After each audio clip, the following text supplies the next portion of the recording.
રૂપાલી પરમાર વાત કરીએ આજના મુખ્ય સમાચારોની। પાદરા રાધારમણ સોસાયટી અને ચતુર પાર્ક સોસાયટી સહિત આજુબાજુના વિસ્તારમાં કપિરાજે ભારે આતંક મચાવ્યો। પ્રાણીજીવ રક્ષક સંસ્થા અને વન વિભાગે પાંજરા મૂકી આતંક મચાવનાર કપિરાજને પકડી લેવામાં આવ્યો। મળતી વિગતો અનુસાર 7 દિવસ દરમિયાન કપિરાજે લોકોને બચકા ભરતા લોકોને ગંભીર ઇજાઓ પહોંચી છે, જેમાં મહિલાઓ, બાળકો અને વૃદ્ધ લોકોને પણ સમાવેશ થાય છે। પ્રાપ્ત વિગતો અનુસાર છેલ્લા 6-7 દિવસથી આ કપિરાજ લોકોને બચકા ભરે છે, જ્યારે ગઈકાલે સાંજે રાધારમણ સોસાયટીની બહાર રમતી એક બાળકીને બચકું ભરતા તેને ગંભીર ઇજાઓ થઈ હતી, જેને તાત્કાલિક ધોરણે વડોદરાની ખાનગી હોસ્પિટલમાં ખસેડવાની ફરજ પડી છે। પ્રાપ્ત વિગતો અનુસાર આ બાળકીને 32 જેટલા ટાંકા લેવાની ફરજ પડી છે, જ્યારે બીજી બાજુ ખેતરમાં રહેતી એક મહિલાને પણ પગના ભાગે બચકું ભરતા 10 ટાંકા લેવા પડ્યા હતા, જ્યારે રાધારમણમાં રહેતા પ્રાચી પટેલ નામની 20 વર્ષની દીકરીને પગમાં બચકું ભરતા તેને પણ ટાંકા લેવાની ફરજ પડી। આમ અલગ અલગ લોકો પર કપિરાજે હુમલો કર્યો છે। સમગ્ર મામલે આજે વન વિભાગ અને પ્રાણીજીવ રક્ષક સંસ્થાના સહયોગથી 2 જેટલા પિંજરા ગોઠવવામાં આવ્યા છે અને કપિરાજને પકડવાની કવાયત હાથ ધરવામાં આવી હતી અને આખરે કપિરાજને પકડી લીધા હતા।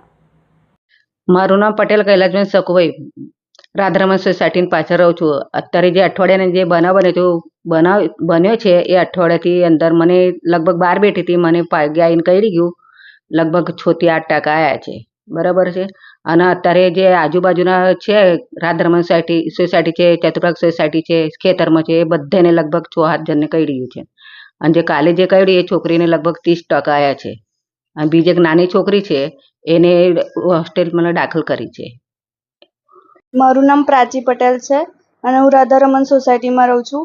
જ્યારે હું બપોરે 12 વાગે હોસ્પિટલથી જોબ કરીને આવતી હતી ત્યારે મારા ઘરના ગેટ પાસે 2 વાંદરા લડતા આવ્યા અને મારા પગ પકડીને મને પાડી દીધી અને ડાબા પગે બચકું ભર્યું છે અને જમણા પગે નખ બહુ માર્યા છે। અને આ જ વાંદરું સોસાયટીમાં પણ ખાસા લોકોને કરડ્યું છે, તો સોસાયટીમાં બધા લોકો ડરીને રહે છે તેના કારણે। કેટલા લોકોને કરડ્યું છે? લગભગ 4 લોકોને અહીંયા જ આજુબાજુ જ ઘરમાં છે, પાછળ અને આ બાજુ સામે। ખેતરમાં? ખેતરમાં એક જણને કરડ્યું છે, સામે ખેતરમાં એક જણ રહે છે ને ત્યાં એક લેડી છે, એમને કરડ્યું છે। કઈ સોસાયટી? સોસાયટીનું નામ અલગ, અમારી રાધારમણ સોસાયટી છે। મારું આર્ય પ્રવીણ મહારાજ નામ છે મારું। હું પ્રાણીજીવ રક્ષક સંસ્થાનો પ્રમુખ છું અને મારી પાસે એક કોલ આવ્યો હતો કે રાધારમણ સોસાયટીમાં વાંદરો ગળ્યો છે।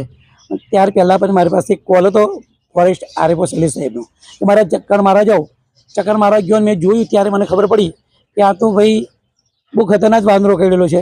6 વ્યક્તિઓને કરડેલો છે। એક નાની બાળકી છે જે 2.5 વર્ષની, એનો પગ અડધો જેટલો હાડકું દેખાય એટલું બધું કરડી દીધેલું છે। એ જોઈને મારું મન ત્યાંથી ખસ્યું નહીં। હું ત્યાં 7 વાગે ઊભો 1 વાગે 1:05 વાંદરા જેવા આવ્યા, એમાં જે વાંદરો કરતો તે જ વાંદરો મેં પકડ્યો અને બધાને આશ્વાસન આપીને આવ્યો છું। જય હિન્દ, જય ભારત।